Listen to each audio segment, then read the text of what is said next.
Are you Could the be. Do second we have a tallest? tape measure? Maybe. We should compare to Warwick. So it's a Yes, good yes. presentation. It'd So be welcome, great, Nate. actually. Thank Welcome. you. Thank So- you. My first time First time live. on the live stream. So Yes. everyone, this is Nathan. Hello. First time for him, and today's episode number 39 of the 39. actual live that we done in the shop.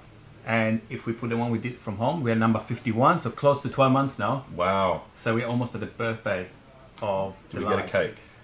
Well, that's a good suggestion. I'm in for the cake, as you know. I'm keen for a cake. Okay, so maybe next week we should have a cake. Yep, I agree. We should have a cake Well, regardless. it'd be number 52 by next week, wouldn't it? It should be number 52, Here we including go. the one from mum, so it could be a cake. Cake time. Surprise, we'll see. Excellent. Or something else. So, lots of things today. So we're going to have the usual card at the front here. Today's very special. So everyone just guess in the card there. And then we're going to talk about the competition. We're going to talk about some plastic kits that you like. Yep. Yep. We're going to continue the diorama with Marlin for Woodland Scenics, which we have a bit, maybe you can't see, but let's move it a bit. Yeah, we're that gonna in view. reproduce that today. It's quite nice. And then we're Here going we to are. talk about the YOKOMO BD10 with a guest. So, big episode. Excellent. Right, so, competition. Competition time. You're a diorama expert. I've seen... Well, I story goes, I built a tree once. Yes. So, yes, many years ago, I built a tree from Game of Thrones. That was the Weir tree. Was it the Weir tree? Yeah. The heart tree. And yes, I scratch built that, and are we going to transition into talking We about? could transition, but we may park the tree for a second because there is a very we'll nice talk about story that in about a the minute. tree. Hold that thought. But the competition is, I think, in its second week now. Yes. So we got, I believe, one more week for the competition. So Yes. it's a competition that you can submit through our Facebook page. So Matt just put a link on the chat. So jump in there, put in the photo of your model and the build progress as well. That's very important. So that's how we evaluate the entry. So there must be a sequence of build photos. And obviously the final result. The quality of the images obviously is very important. You want to represent your model as best as you can. And the subject is diorama, which is virtually open to anything. So any subject, any scale, mix Absolutely. of kits and scratch building, Scratch whatever building. you want. Absolutely. Could be sci-fi, could be military of some kind. Yep. Anything really. So we're very much looking forward to see what comes in. There's a lot of it. Already Excellent. there's quite a few entries. Over 10 or 12 from memory last time I checked. So there's quite a few. So it's going to be really good fun. Yeah, excellent. And so talking about diorama, we need to talk about your tree. Yes. So How many leaves did you manually cut? there were, I believe it was around 6,000 leaves, Ooh, and each one was pressed stamped. and cut. So Yeah, for that reason, I decided to bring in these are familiar. this Bringing little- back the memories. These little dies from Green Stuff Wood. So as you know, last week we received a big delivery from Green Stuff Wood, and these little, Yeah, they're cute, aren't they're they? really cute. So you had some experience with those, have you? Yeah, So you press one of those 6,000 times pretty much. that's it. And there's a certain technique that I found, and you sort of use the base of your palm. So Works best. I brought in some Speaking paper. from experience. So we could put it Oh, on wow. camera so everyone can see Oh wow. Okay. what this does. So show how it's done. Oh, pressure's on. Jeez. Pressure is on. Let's see if All you right, remember. let's have a look. I'm Let's have pretty a sure look if I remember 6,000 how to do this. repetition will definitely give you some memory. There we There go. we go. So let's see if you can see. They're very tiny. Actually, let's change Do we- strategy.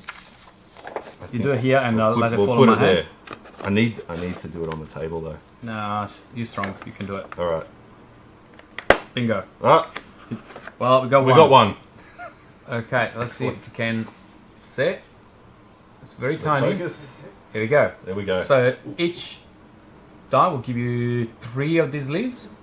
Okay, so you can then get some tweezers and attach them to your model effectively.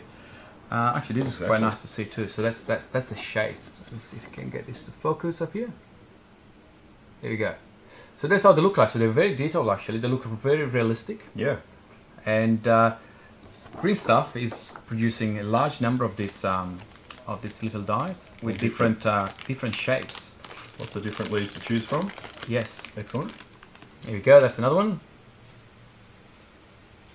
There we go, and then we've got this one here, which is small. This is, do they have a name? No, green, they put colours. I think they have a name, so this is different again. Comment if you know what species of tree the leaves are from. Ah, yes, It's, yes. Cause, There we go. Because I frankly don't have a clue. Yes, well, so the range I think includes, I don't know, up to probably 15 or 16 different little units, and they produce all kind of different shapes. I think they've got hearts and stars as well, all kind of different things. Yeah. So that's part of the green Really stuff handy. board. Very good handy. for Anything really. dioramas. That's it. But I have news for you. Yes. Green stuff also have them pre-made. Now see, What do I you have think mixed of this? feelings about this. This Mixed is very feeling. good. But However, I consider that with the pain of 6,000 stamps, and I'm a bit. I feel a bit cheating. robbed. It's a bit, I feel a bit robbed, cheating, really. isn't it? Yeah. It's a bit of a cheating kind of game, but Yeah.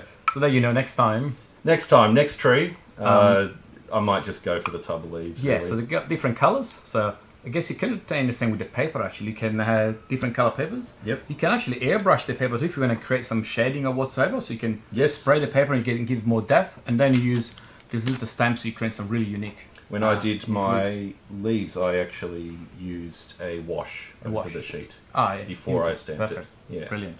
So, and so that was your tree. That was the And it tree. was huge. Yeah. We should have some pictures of it We somewhere. should have some pictures. So Yeah. we should We'll put them on the post them post up, I actually. We think, should do a maybe post on- on Facebook next week on your trees actually, just to remind the Model Expo actually, which should come up towards the end of this year.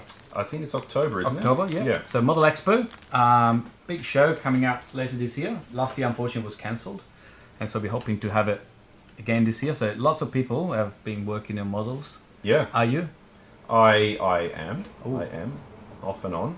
Good. Not every single night. Yes. But I am. It is happening. Good. It's happening. Secret. Yes. I didn't even know you were working on the model, so it's good. Well, it's a top secret project. Top secret project. Not unlike one of the kits I want to talk about. Aha. So before we get to that, talking about dioramas, Yes. we have quite a few actually little objects here that I want to bring from Hearns workshop. They're really suited for dioramas, so let me bring them across. Here we go. We've got lots of new things from Hearns workshop. So for those that are familiar with not familiar with Hearns workshop, is our manufacturing division, so which we start during lockdown specifically, and we design in-house here and manufacture all the different objects here. We've got quite a few items in our lineup now, don't we? Definitely. So obviously some armor stuff, which is some shells, some crates for the shells Excellent. with lids. See if you can see them up here. See, cool. So there's different type. This is the, I think, the 75mm crate, and we've got an 88mm crate as well. These are the shells, and they are available in all different scales from 72nd all the way up to 35th and bigger, and obviously they all fit in. That's for an armor type diorama. Drums. I like that. That's This cool. is really nice. So we have, I think, about 10 different drums, more or less damaged, perhaps, which is really good for a kind of armor. So are they diorama. different scaled ones or different designs? Different designs. So these are German ones, Yep. and there are some extremely damaged, Yep. and some other ones which are perfectly. These are almost perfect, really. So this is in good nick, and we have them up in 16 scales all the way down to 72nd scale. Right. Same goes for jerry cans. Yep. See up here. There we go, and then we have other more generic things like pallets. Can do Nice. really good for diorama. So if you're entering the Hearns competition, you can look at some of these little units here Yeah. and complement your diorama. Perfect for dioramas, really, aren't they? Yes. Then just new, fresh. This week we have these boosters. Ah, yes. Do you know much about them? Now, I believe Warwick was telling me these are essentially the same models as the original Machine and Krieger boosters, which were based on the Saturn V Yes. rockets, I believe. Absolutely. So here we go. Yeah. So these will be for sale in the next few days through our Hearns Workshop page. You find it on the drop-down menu on on the Hearns website. And there are 8 boosters. Excellent. Brand new off the press. So I think we saw some of those on Warwick's model last week from memory, or a couple of weeks back. Yep. And that's for Hearns Workshop. So let's see if you've got any questions here. We have these saying that are the trees possibly Japanese maple? It could be a Japanese maple. You know what? It could be. Your guess is probably much better than mine. So let me jump here. It's Give it a second. That's probably maybe come too down close. a little bit. Maybe too close. Yeah, give it a second. That's it. So let's see if we think it's Japanese maple. That's a quiz in a quiz. Yep. Very good. Excellent. Very good. As Alright. usual, we have the car at the front here. Let's see if you have any guesses yet. There's a very special car actually. We will need to know. Oh dear. Donnie already have it. It's a Bugatti. Is it a Bugatti? Well, that was quick. That was quick. Yes, it is a Bugatti. It is a very nice Bugatti. It doesn't look like a usual Bugatti with a big kind of That's it. C shape. Yes. On the side panel. And, yeah, it usually has the intake. Yeah, on the, that's right. On the side on there. the side here. And it's a bit more. It's got straighter lines. Different than the other different ones. designs. So yeah, that's a Bugatti. So we need to know, I guess the model Yeah. and maybe the horsepower was actually they were. That's Yes, very I was interesting. reading up about this one. I So believe. We'll see what if anyone can suggest how many horsepower That's this it, may one have in more, real right. life. Exactly. Good. So let's wait for the comments on that one. Absolutely. Good. So you talked about top secret before. What have you got? Yes, Top secret. Top secret. So, well, actually, hold that thought. We'll start with this one first. So this Nate has a selection of kit that he likes, and so he's gonna actually present this kit. So this is from Hasegawa. Hasegawa, It's a yes. Japanese brand. Yes, 1/72 scale B47E.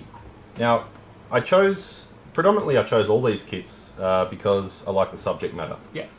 So I'm not going to go into great detail about the kit itself and whether it's been reboxed 16 What's up, times yeah. Or not. and owned by this company and that company. So I'm just going to talk about the subject, which I think is what most people really care about, to be quite frank. So The story, really. yeah, so the B47 was essentially started development towards the end of World War II, really.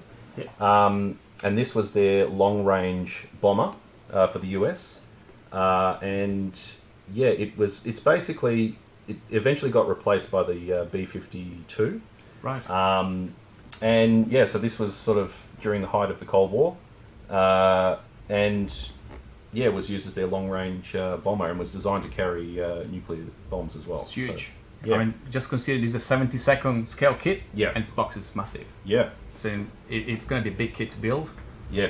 And Exactly. the shape is very different too compared to others. It is, and It's I very want interesting. to comment on that a little bit. So, I mean, I really like how it's got the engines in the twin nacelles on the wings, and it's also, it's got that classic 1950s bare metal frame, and it's also got, which I also find quite interesting about this plane, it's got the bubble canopy Right. on top. When you would expect a plane of this size to have the canopy sort of more built into the fuselage, That's like most right. planes, True like that. the Very true. B-52.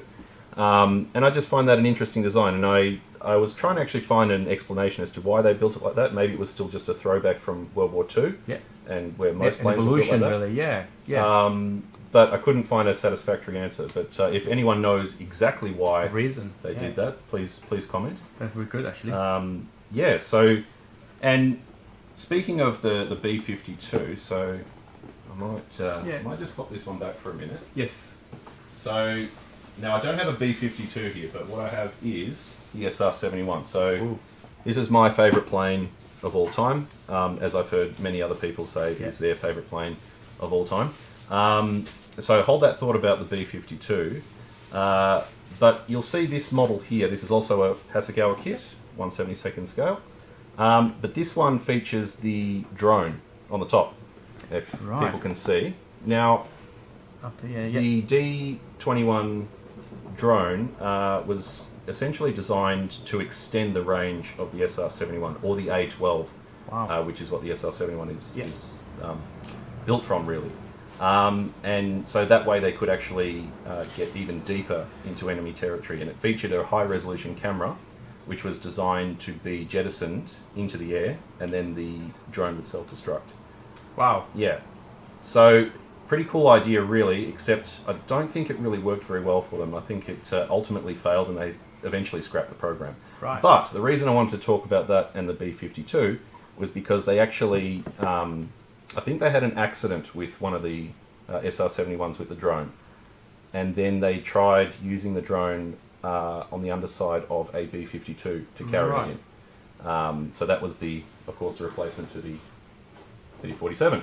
Right. So, yeah. But I mean, I could talk about this plane Forever. for a very long time. I mean, as you know, I think they talked about this in one of the documentaries I watched years ago, and they talk about the SR-71 and in particular the A-12. Yeah.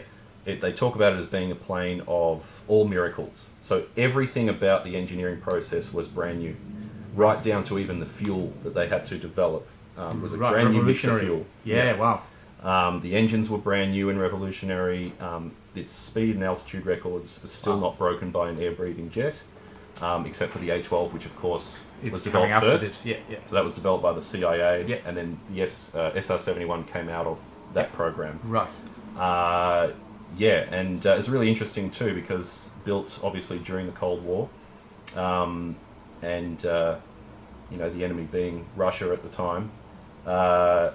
You know, they built this plane out of titanium, and at Wow. the time, most of the titanium that they needed was actually coming out of Russia. Right. So they bought titanium from Russia to build a plane to fight against them. That's it. That's a very interesting story. Yeah.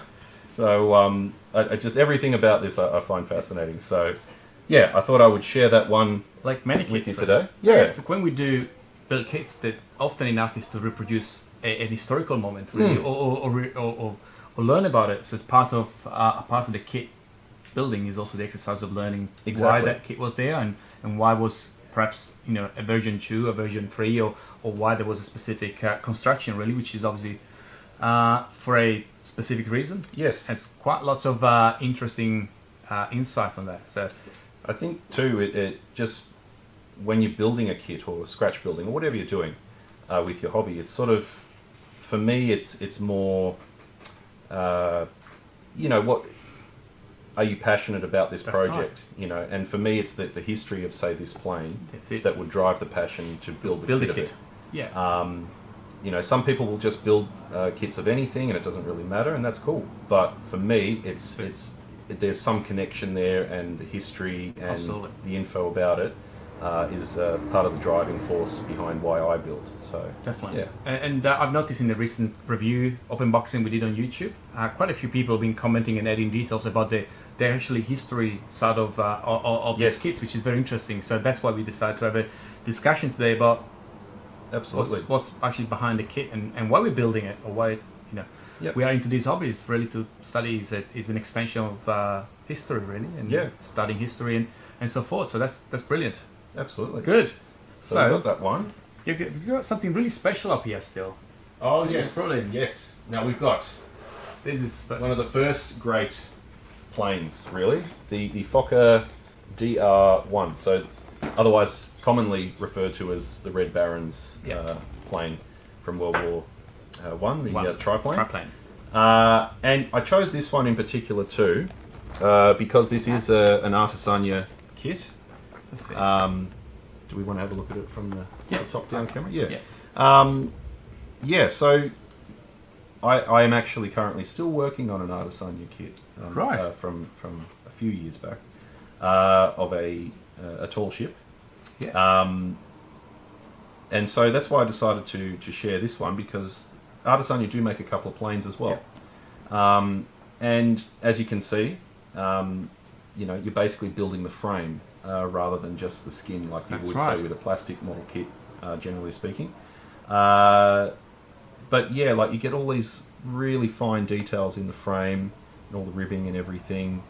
Very and detailed. I think it very, you know, it lends itself very well to the sort of style of the Artisania kits. I mean, Artisania kits is basically carpentry. That's On right. a small scale, really. So yeah, I think it Absolutely. really suits it. So Artisan is a Spanish company, and they produce mostly big, large-scale ships in wooden ships. Yes. Which, for those that are not familiar, do take a long time to build. They're very detailed. There's the rigging to do. There's so much detail but they look beautiful. Yeah. And what I actually like of this one is the fact that you're actually combining the RC planes, where in the past when we build RC planes, you're actually building effectively the structure of the wings. Yes. And then you wrap it with tissue paper. Yep. Which is very old school, and where Hearns started actually, they were Yep. building this kind of Put the planes. dope on it and That's everything. right. Yeah. And Artisania brought back that feel into the model kit. So you don't have to fly, it won't fly. I don't believe you can motorize this one, but you actually live the experience of building the structure, which is the engineering side of things. Yes. You have all the rigging here to do as well, which looks quite impressive and very detailed. So lots of work is going to be a model, but there's lots of engineering that you can learn from this as well. So it's another Absolutely. learning experience. Yeah. And again, it's one of those ones, I think, from an engineering standpoint, it's very interesting, and historically, of course, as well. Absolutely, definitely. So, you know, again, just seeing the inner workings of it all without the skin on it, I think It's impressive. Yeah, Definitely. very appealing. Really. Yeah. So are you going to have 10-1 build of this one eventually? I'll try and be good and finish what I've started already. I like to before hear I that. Continue. We keep that for retirement. Yeah. Very good. Fantastic. So we got a few comments here. I can see Tony coming online, and we have a few questions here. So quite a few people tend to like this model. There was not Rob asking, "Where's your singing today?" Well, I don't sing. I mean, I believe there was someone else on the live last Was week. it? I don't know who that guy was. It looked He familiar, just- really, but Yeah, a little we don't bit, know that. So, your career as a singer? I'm not a singer. You're not a singer. I thought you No. were actually. Okay. Oh, well- I'm mistaken with somebody else. Well, I may have tried out years ago, but it Okay. didn't go anywhere. Didn't go well. Yeah. And so, what I see here, some comments about the car. We're talking about 1600 horsepower. Yeah, I think we're in the right area, but we still don't have a name. So let's see if we we can get the name of this car. And we know it's a Bugatti. Yes. Clearly decided it's white, because I don't think we can argue that. Well, you And- could say it's like silver white, or Yeah. you know, sort of full moon shine or something. They'll probably have a special color name for it. Okay, well, we could probably invent a name. Yeah. I don't think the box had a name. It was called, I think, Bianco, which is white in Italian. We can't really argue on that. Ivory white, Ivory white, perhaps. pure Let's white. see if anyone can come up with a name for this white then. That could be the next challenge for today. Excellent. So, very good. Well, Alright. so, thank you for joining in. So, next No is problem. Marlin talking about the diorama, which we started last week. So, Nate, thank you for coming. Thank you. See you next time. I'll leave it for Marlin, all right, we've got a bit of preparation to do here. So, let me talk about the diorama competition, which is up on our Facebook page. So you can enter there, just jump there, and Marlin is going to talk about how to make a diorama. Is a learning kit from Woodland Scenics. Hello, Marlin. Hi, how you guys doing? So it's a learning kit from Woodland Scenics, and last week we built a tree, if you remember, and today we're gonna build the rest. We're gonna show you guys How how to we get to got this. to this point. So you probably remember I want this one here so you guys can see this better. the tree that we made last week, and then we detailed the rest of the diorama, and we're gonna quickly demonstrate how we got these results by That's right. trying to do the same thing again. Absolutely. Let's see what happens. So Okay. this may take 15-20 About minutes. 15 minutes. Okay, so I'll park this on the side here. I'll put this up here. 'Cause Alright, all we've of our supplies ready So to go. there is a little bit of material that we need. So that's the base. So the base, we talked about this last week. little bit, So yeah. this is basically, it's a piece of styrofoam that's been covered with Woodland Scenics plastic cloth. I'll just bring a few items over here. Let me so that's a mold. That's a plastic block. Yeah. Got So- mold here. Yeah, over styrofoam, any kind of modeling or sculpting Yeah. foam, you can apply plaster cloth as a Right. finishing surface, and then you can create a rock surface like this using one of these plaster molds. And the great thing is that you can use these over and over and over again. Because you pop it out. Very like easy to release. So and yeah, you can wash it, reuse it. And that's Yeah. how you would get to this point. That's right. So And then, you it was pre-done already by Woodland Scenics, so they give you this ready to go. that's right. Yeah, so we're gonna go ahead and show you how to apply color and scenery to it. So the first thing we're gonna do is we're gonna paint the rock, and we're going to use some Woodland Scenics liquid pigments. These are the ones that we're going to use. So we've got burnt umber, black, and yellow ochre, and these three colors will transform this into something that Yeah. looks much more realistic. We've got these mixed up and ready to go. So I've just got a little bit in a cup and a foam brush, and we're going to use a technique they call leopard spotting, and we're just going to go over the rock and just dab lightly just in a few different spots. So it's not uniform. We don't want a uniform look. We just want it nice and random. Probably cover about a third of this rock with this color. I'll have a question for you guys in the meantime. With this, is it similar to all the other paints that we've done, that our previous videos have shown about the mixture to thin it out, or is it already pre-thinned and you don't need to do anything to it? This is pre-thinned. I presume you could thin it further with water if you needed to. Yep. But because these are already designed like a pigment in that sense, as a wash, it generally doesn't need to be done. And then we've got burnt umber, and then we're going to do the same thing again. We're just going to go right over it with our foam brush and just sort of cover some of the areas we might not have hit with the yellow ochre paint. And if it runs, that's good, because gravity will force it down into all the cracks and crevices, and it'll highlight those spots a lot more. So there we go. We've got the two colors, and they're working well together. And then we're going to tie the whole thing together with some black pigment.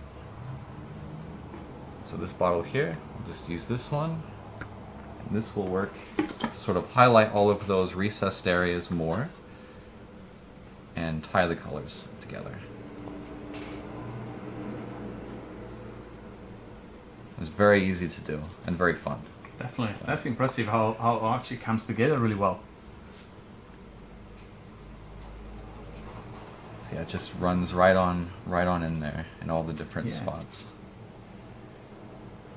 So that's this is a washer. This is a acrylic, I think, water-based type paint, which is thin, and it does give this kind of semi-transparent effect. You get different depth of color, really. So you overlay this to the ochre color, and you can get this kind of different shades, and does give a really good effect as the real rocks are. Yeah, absolutely. I mean, this will need to dry, and that will take time over the next hour or so. Yeah.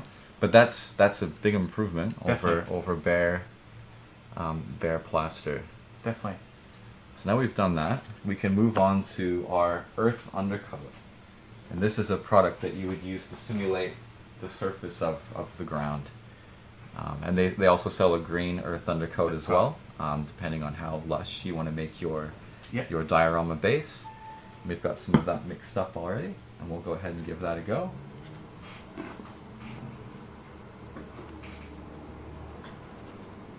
So we're going to paint the full area now with this one. Is that correct? That's correct, yeah.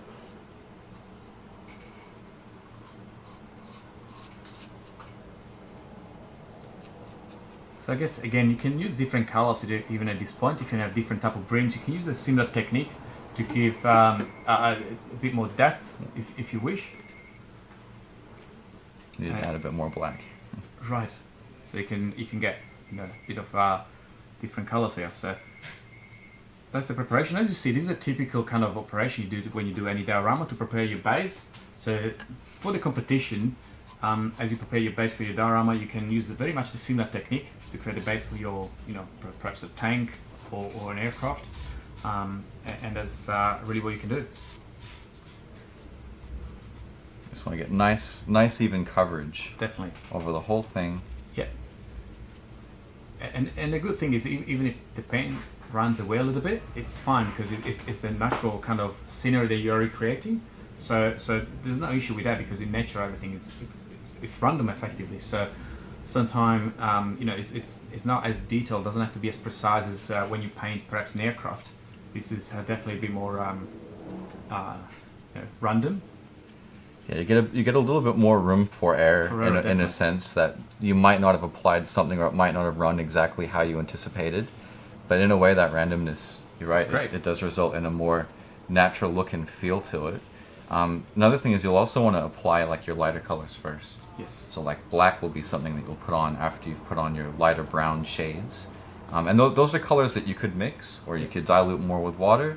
And you can just study photographs, or you could go out and study what like the Yeah. rocks and vegetation looks like where you live or where you want to model, so that you get it to look exactly how you want. Okay, so we have got, I'll just quickly wipe that up. Perfect. So that's got our dirt cover or ground cover on it.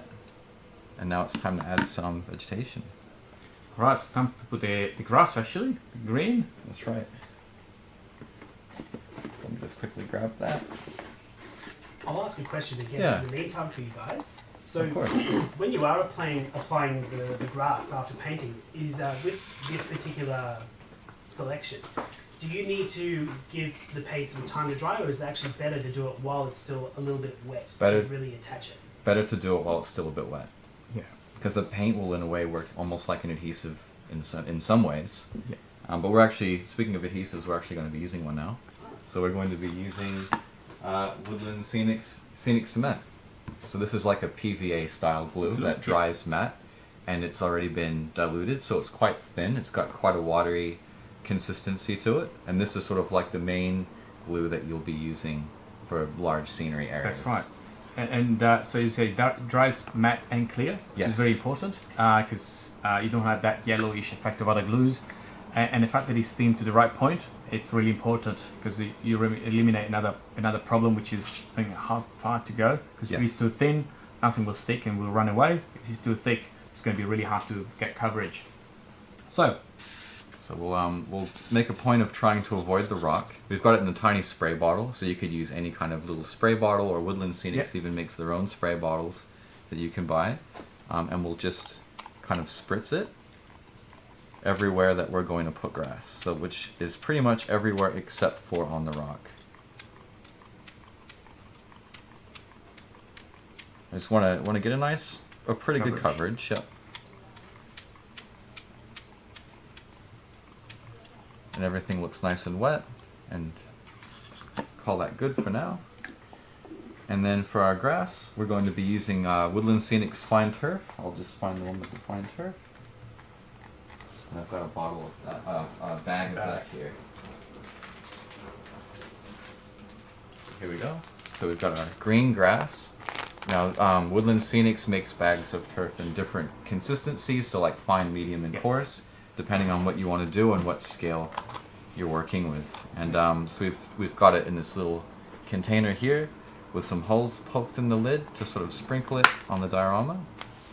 And we'll just go ahead and we'll go over all the spots where there was glue. Just a nice liberal coating. I guess this is one of those few times where you won't have to use the static applicator. Well, that's right. Yeah, I mean, you could use this and then put the static grass over the top. Over this, yeah. Yeah. If you want to give more depth, if you need like taller grass, deeper grass, you can use the static grass applicator and put an extra layer. But this is kind of the base that gives that green effect. You can use tufts as well if you don't have a static grass applicator, or if you don't want to go down that path. There's many ways to add more detail actually. So you'll get a little bit of a mess, but if you've got a workspace that you can move, or if you get a piece of large paper and fold the center line down the That's middle, right. then you can just dump that straight into the bin. But so far, Here it is. Look at this. so we've That got was literally less than 10 minutes. yeah, first layer. And then it already does give like a really good effect. Alright, so we'll move on to our next bit, and we'll actually spray a little bit more glue on top. And this is just to seal everything in. So you might lose a little bit, because the air that you displace when you're squirting it will kind of push some of that loose turf away. But once this dries, what's here will stay here. That's and right. You don't have to worry about that. It's fully sealed.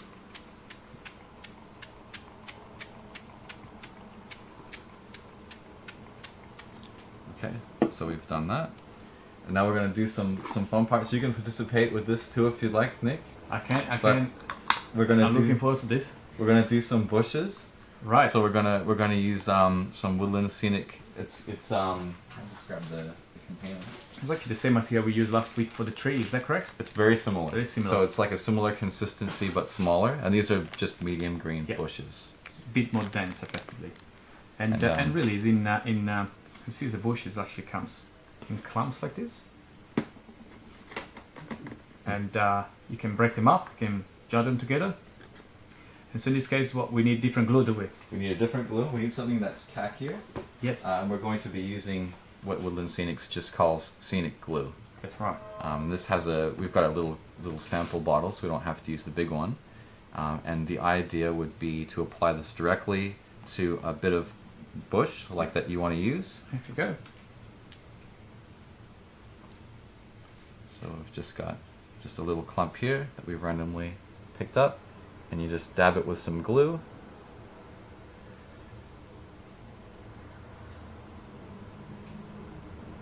And then you just stick that on the scenery wherever you want that to live. Perfect. Look at that. We'll do a couple more. And again, big bushes, smaller bushes, different colors as well, because Woodland Scenics throughout their range, they have lots of different shades, from deeper green, lighter green, kind of a yellowish, more orangey type color. So there's a huge range, and the best part when you start mixing them as well. You can have like we did last week on the tree. We had the tree, and then we put some yellow kind of fine turf on top of it to give that extra depth. So yeah, any season or any kind of region in the Regional. world you want to represent, you can do that fairly easily. That's right. Because there's so many different colors available. And we'll be sealing everything again with some more scenic cement. So if things aren't glued down really well to start, then we'll give it an extra helping hand. Yeah, definitely. Again, we're doing this reasonably quick for the purpose of the tutorial. So if you have a bit more time, when you're doing on your own, then you can actually make sure that everything dries up at some point, and then you see what doesn't have enough glue, and you can reapply and repeat effectively. Absolutely. Like, this is something that you probably want to take a little bit more time doing, but That's right. you could create something like this well within half an hour. That's right. And have results that you'd probably be really happy with. So we won't do all the bushes because there's a lot there, and we'd be That's here all right. day. But I think that's a really good start. So let's see if we can bring this up on the camera again, like this. As you can see. Here we go. Alright, so what's next here? Alright, the next thing we're going to do is, because we just have the bushes and we just have the fine turf, Yep. we're going to add some denser turf to it. Right. And I'll just quickly grab that, and we're going to be using medium green coarse turf. So, like the fine turf, same color, or a similar color, but just a thicker consistency, Right. and that just gives things a bit more of a variety as far as texture is concerned. But before we do that, we're actually going to spray with the scenic cement one more time, just to sort of lock everything into place, and also to give the coarse turf something to stick to.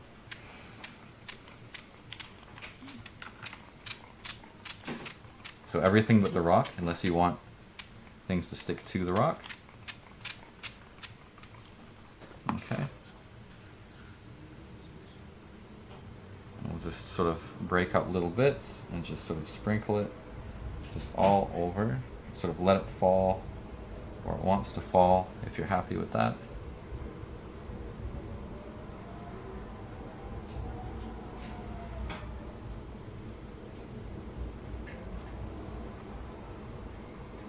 I guess it's something you can do over a few steps. So you can do it and then spray and then have a look if you're happy, and then you can add again. So it's not you have multiple kind of opportunity to add more detail to this. So it's not a one chance kind of activity. It's very much something that you build up layer by layer, sort of as this has demonstrated. Yeah. Where it's just layers of paint upon layers of paint, and then layers of vegetation. Yes. And you just sort of build it up, because things in nature aren't uniform in color. That's right. They're not uniform in shape. And as long when you have that textural and color variety, it looks a lot more convincing. Absolutely. And then the next thing we are going to do is, if you remember the tree that we made last week, we are going to put that on here now. So I'm just going to poke a small hole in the, I think it probably would look good right here. Middle. Absolutely. Right in the middle of the top. Well, There we go. poke a small hole, and we'll be using our Woodland Scenics glue again, not the. On the right there. Oh, there it is. Perfect. Right in there. And we will just cover the end. That little pointy bit. And take the base off of the tree if you don't want the tree to just stand up. And we'll put some of this on. And then we'll stick that right where we've made the hole, if I can see where I put it. It looks somewhere there. There it is. That's it. Done. Okay, so we've got our tree in there, and just one more thing to do. And that is, just like we did last week, Yep. where we used that really fine turf. Jeez. Yellow grass, and we're just going to lightly sprinkle that just all over, just to sort of give it the effect of like maybe there's some like dead grass. That's or right. blossoms or weeds, so it's not all uniform.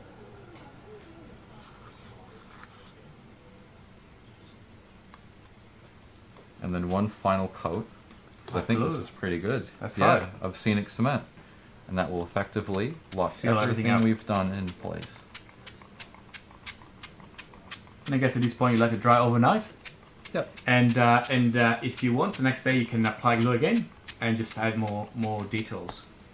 Absolutely. And then the next step after that, if you wanted to, you could do the static grass. The static grass, absolutely, absolutely. So let's see if we can bring this up. That was, here we go. So that's the one we did. That's the one that Marlin did at home. So put a bit more time into that, and here we go.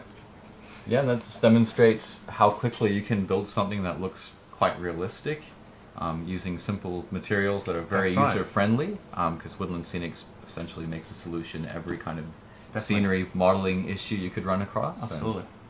And, And yeah, the best part of this is if you're doing a diorama, you can do this for kind of any kind of diorama. So it doesn't take too much to actually put your model that you build within a scene and give a bit of a history, a bit of a story behind it.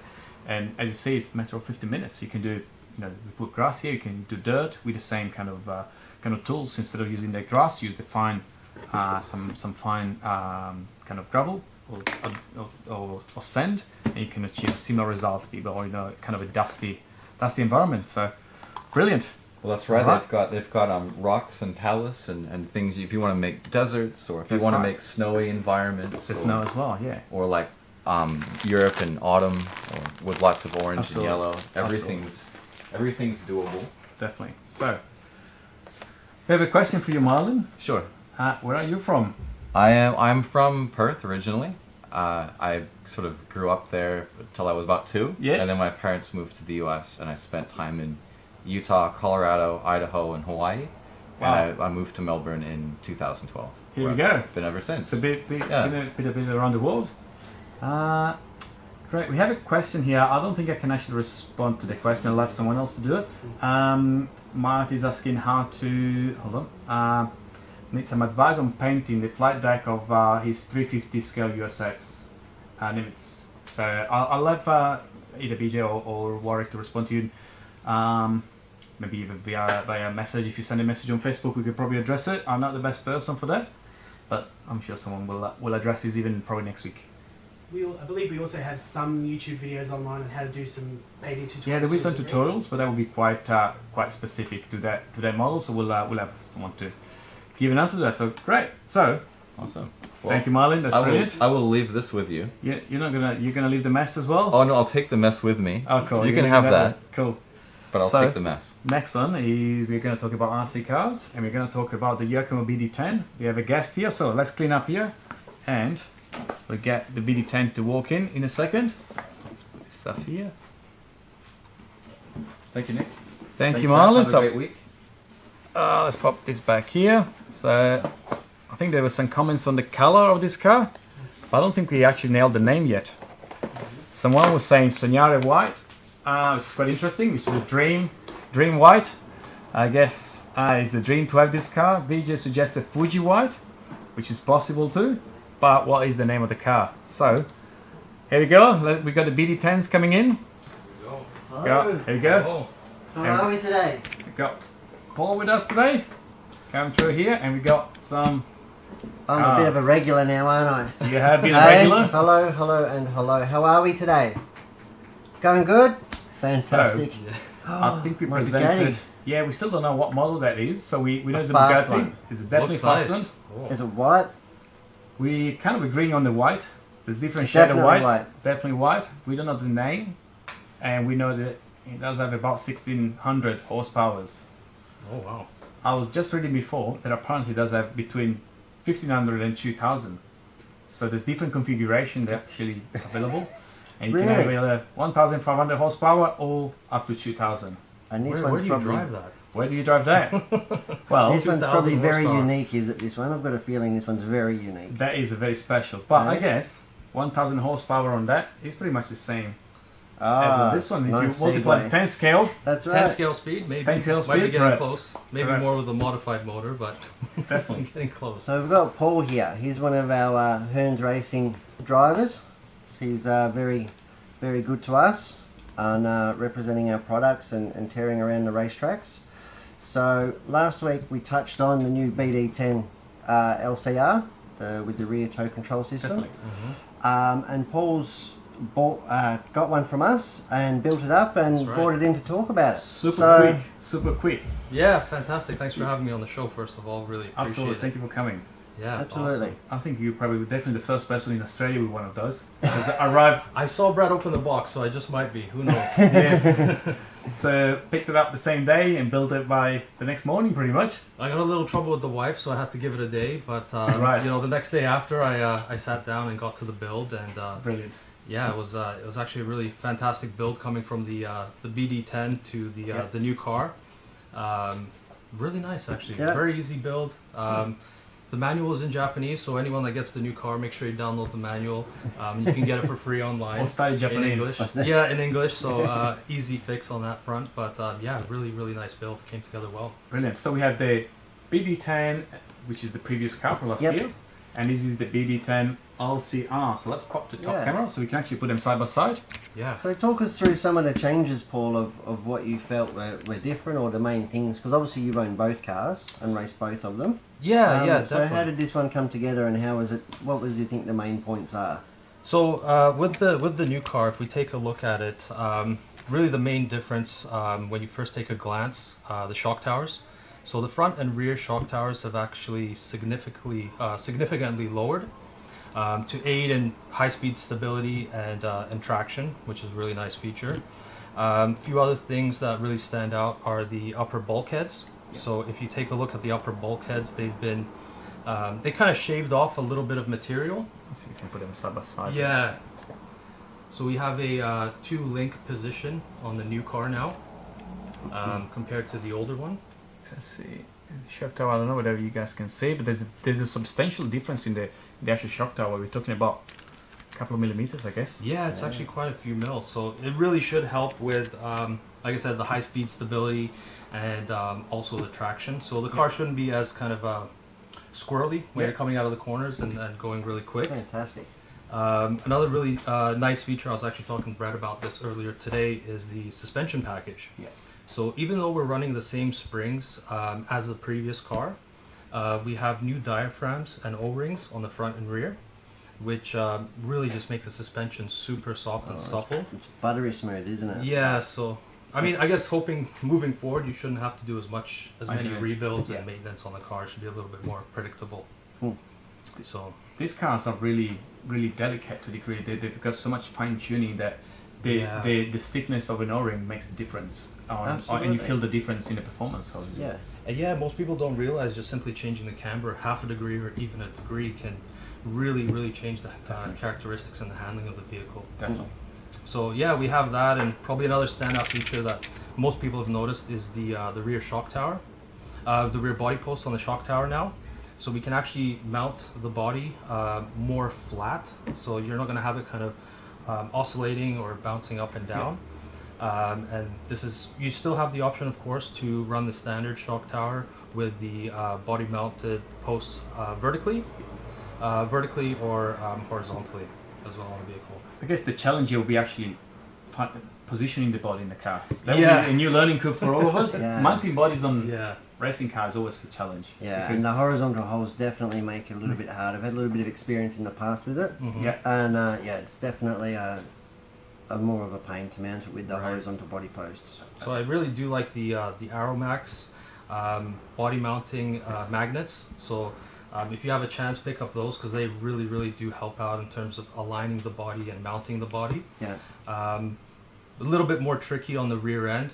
There's some measurements you can get online. It's approximately 100 mil, and I think from memory it was 39 or 37 mil when you go from the top to the bottom in terms of mounting the body posts. But if you make any mistakes, just make sure you get the YOKOMO. Patches. Yeah, the patches. Yeah, the patches, yeah. They're a lifesaver. So, you know, even if you're off a couple mil, that'll save the day. That's right. Yeah. Fantastic. And one thing you told me before that you noticed is that the actual build of the car, the whole car, is lower than the wheels. Yeah, Yeah. so this is kind of something that really kind of tripped me out. I don't know if I can show it like this, but if you actually look at the car, the whole thing is less than the diameter of the actual Actually, wheels. that's So very it good point. fits inside the wheels here. Can we see Yeah. that in the top camera there? Yeah, I think Yeah. we can definitely see it. That would be actually good. Let's see if we can compare to the older car. So you can see Shock this tower's a shock little tower bit is a higher. little bit higher. Yeah. It's a big difference, huge difference. Yeah, I mean, maybe if you don't have the front body post, you could even drive it upside down. Pretty much, that would be interesting. But- you can jump on a curb and drive upside down. Yeah, but I mean, you can really see how YOKOMO just tried to really get the center of gravity as low as possible. Absolutely. And for someone that's racing, really the aim of the game is just to try and get around the track as fast as possible. Keep Absolutely. the center of gravity as low as you can. Definitely. And yeah. And you hopefully- fitted it with a couple of options. Obviously being the white belts here. So you've got the Yeah. new YOKOMO release low friction belts. Everybody knows white belts make you go faster. That's Absolutely. right. That's So- right. That's right. what they're there for. Definite must have. This car also has the rear toe control as well. Yeah. So really cool tuning aid. I'm not sure if we can really show it off today, but basically if you were to compress the vehicle from the back, you can see that the toe goes in, and you can adjust that with the bump up or down by just adding or removing shims. So Yeah. another really cool tuning aid. Definitely worth the extra couple of bucks if you're going to get the kit. And it comes in the kit now. Before there was no Yeah. option to get it in the kit. Mhm. Now it's what, like Yeah. $100 $150 or dear. something, yeah, and you have all this Yeah. additional ability of tuning, That's right. Yeah. which is definitely worth it. Yeah, so the kit does come with plastic on the rear end, but I think I just grabbed the last graphite. Yeah, got some Graphite graphite arms arms. for it Yep, in the arms for it. RTC. Yeah. Yeah, which is nice. So yeah, great tuning option. Maybe won't work at every single track, but it's definitely a nice item to have to kind of play around with and Definitely. see what works at your Fantastic. local track. For those that are new to this, even the material of the arms can change the performance of the car. So we've got course. plastic Well, the arms and characteristics, graphite, which is yeah. a bit stiffer. So there's so much tunability. Mhm. One thing I like to show are the number of holes on the bottom of the chassis here. Yeah. As you can see, all these holes are designed to add or remove a number of screws to change the flex, Yeah. flexibility. Yes. So the car obviously will have a flex, I guess, in this direction a little bit. See if you probably can't see on camera. Maybe you can see a bit, but that flexibility is really important Mhm. if you have a high grip or a low grip kind of situations, and you can tune it. Here we go, that's better. Yeah, so for us guys that are running on the asphalt, we mainly stick to the graphite chassis. Yeah. And yeah, the more flex you can get out of the vehicle, obviously the more traction you're going to get. And you know, the aim of the game is just to try and get around the corners as fast as fast as you possible. can, yeah. So Absolutely. yeah, if you look at some of the other vehicles that come with the aluminum chassis, those are mainly for carpet. They're trying to stiffen things up. And even on this vehicle, you do have different braces in the back that you can add or remove to Increase adjust the stiffness. Yeah, adjust the It's all about stiffness of the pushing the vehicle. tyres into the ground as best possible to generate that traction. So much tunability. Yeah. Definitely, yeah. It can be a little overwhelming at a certain point, but Well, especially if you have Japanese instructions. That couldn't help. Yeah. That would be interesting. Yes, definitely. I'm brushing up. I'm not quite there yet. But yeah, no, it's a very nice. Fantastic. nice build. And when do you think will be its maiden voyage? So hopefully I will try and get out there this weekend. Yep. And get a At couple of Templestowe, That's right. at yeah. TFTR, one of our local tracks here in Melbourne. Definitely. Flying the flag for Hearns Yeah. and YOKOMO. So if you see me out there, make sure you come by, say Definitely. hello. If you have any questions on the vehicle, I'll be happy to help answer anything that might come up. And if you want to give it a go, just don't break it. But you're more than welcome to take it for a couple of laps on the Brilliant. track. Yeah. Fantastic. Well, Very thank good. Awesome. All right. Well, thanks for coming in today, Paul, and Yeah, sharing thank everything you. with us. Is there any questions or Let's see if anything you've got any that questions. anybody would like to ask Paul in We're relation still, to the we're new? still guessing the car meanwhile. Yeah, So still let's, gets in the car. Let's see if I can bring it up in the middle here. Thanks for coming in today, Paul. Thank you. Thank you, Paul, and we'll, Thank you, we'll see room. you around. Yeah, definitely. Thank you, guys. So, let's see if you can keep guessing the car. Otherwise, in the next 5 minutes, we're going to have to reveal the actual name. I So- hope you can say it. I can say the name. We have some suggestion on the color here, which I found one very interesting from Rob.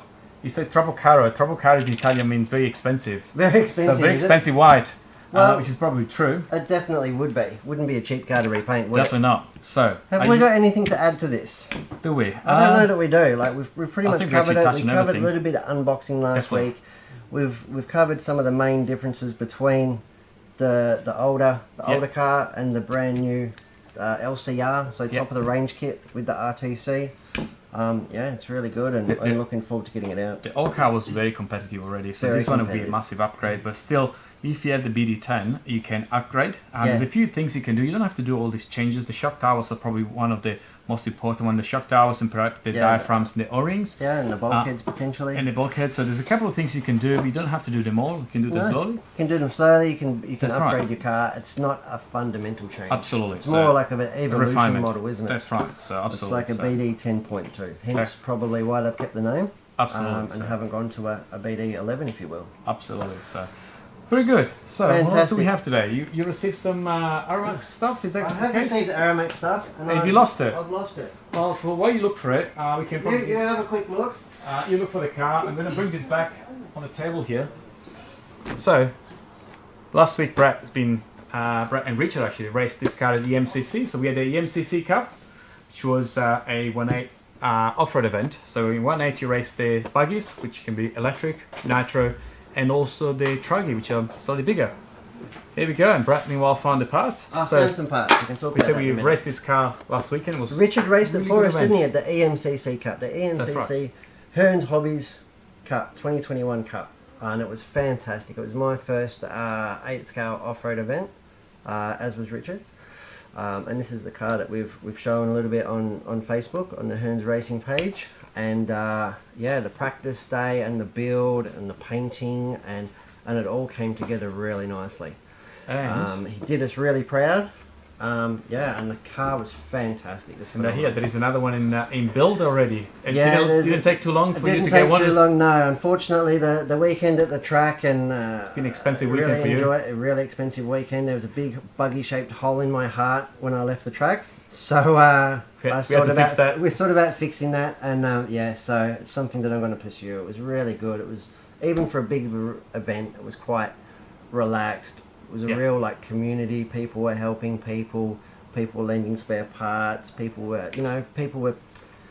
pitting for other people, That's right. which you don't get in electric like on-road racing, where I've got the most experience. You've got people, putting their tools down and helping people pit for 30-minute. You've got 30-minute finals, which was fantastic. So Refueling. and all that kind of refueling, stuff. pit stops, tires coming off, cars cartwheeling. It was just was really good. Yeah, really Absolutely. enjoyed it. We were blessed with good weather, good club, good track, good people. So looking forward to going back and trying it out for myself next time. Yeah. Looking forward to see that. So, meanwhile, we received a huge shipment of Aramex, Yes, we and did. we looked at 2 or 3 interesting new products. So, Yeah, well, some of them are new and some of them are not so new. I just wanted to talk about them. They're either a staple product, like the first one that I'm going to show here is the 19003 body reamer. very Now, important. Where are we looking? Now, this is something that you can... Let's that- pop this top that camera. this is something that you can do without, and people struggle, and this is primarily for making holes in your body shell or in your wing, and mounting it. We were talking just before when we spoke about the BD10 on how to mount the body. So you're going to need this one to drill. Yeah. So the- it goes through really nice. Yes. So it makes like a pinhole insertion, and you just sort of wind it in, and it cuts really nice I'll see if we can try it here. on the paper. I try Absolutely. not to get my fingers. Now, here we go, and then you turn it. You can almost get a perfect hole. Look at that.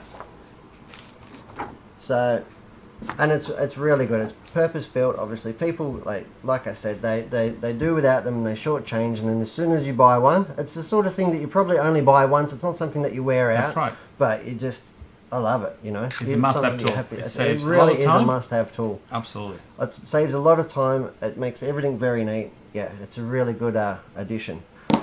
The next thing I'd like to talk about is the 490017, and that is an Aromax dirt picker.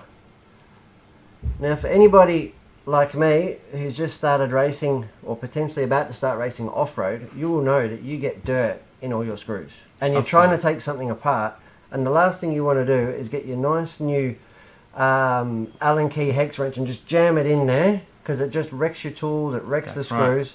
So we've got a little screw here, a little Drive tool it. here that you can get in there and get into all the screws, and you don't feel bad, because you either, if you use your hobby knife, you just wreck the blades, That's right. and if you use your tools and your favourite your tuning screwdriver, you just wreck everything. That's right. So this is purpose built, can get into all the nooks and crannies, and clean it all And out. I suggest you use that one, and then if you have an old toothbrush, you can give it a brush. Yeah, that's right. And that's going to prolong the life of your 2mm tool or the Yeah. 2mm hex or whatever hex you're going to use, but it's going to definitely prolong the life of your Yeah, tools. and the screws in the car too. That's so right. it's That's right. it's really good. I come across this today, and I'm rapt to have it, and I'm taking one home. That's for sure. And last one, The last one- very useful tool actually. Is the 210203, and this is a brand new tool in black and gold. So it did exist, but in the grey Silver range variety. grain, yeah.